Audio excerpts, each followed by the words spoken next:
Hari kedua perayaan Cap Gomeh di Pulau Kemarau, masyarakat terus berdatangan untuk beribadah atau menikmati perayaan Cap Gomeh.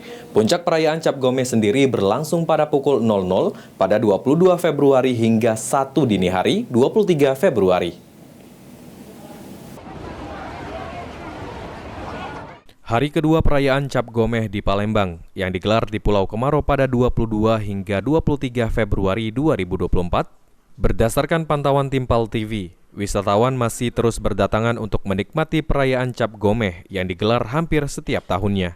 Panitia Cap Gomeh di Pulau Kemarau, Ji Harun mengatakan rangkaian persiapan Cap Gomeh dan perayaan Cap Gomeh hari pertama sudah digelar. Malam puncaknya berlangsung kemarin pada pukul 12 hingga 1 dini hari, yang mana dilakukan pemotongan kurban di depan altar Siti Fatimah. Ya, jadi rangkaian persiapan Cap Gomeh dan perayaan Cap Gomeh sudah kita lewati hari pertama.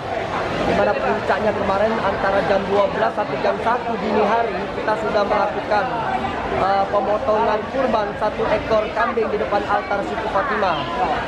Berarti satu rangkaian sudah kita lewatin, kita akan menuju ke rangkaian kedua yang hari ini jam 12 kita ada ibadah, kemudian nanti diakhiri dengan sekitar jam 3 mengantar Dewa Dewi pulang lagi ke Kahyangan. Sampai dengan jam 17 plus acara ini secara resmi kita tutup. Tapi antusias masyarakat tetap dia datang ke Pulau Kemarau. Walaupun kita sudah secara resmi acaranya sudah selesai. Ji Harun menambahkan, di hari kedua pada pukul 12 ada ibadah, kemudian diakhiri dengan pengantaran Dewa Dewi pulang ke Kahyangan. Masyarakat pada hari kedua tetap berdatangan, terutama masyarakat yang ingin beribadah, dikarenakan mungkin di hari pertama tidak sempat datang. Ilham Wahyudi, PAL TV.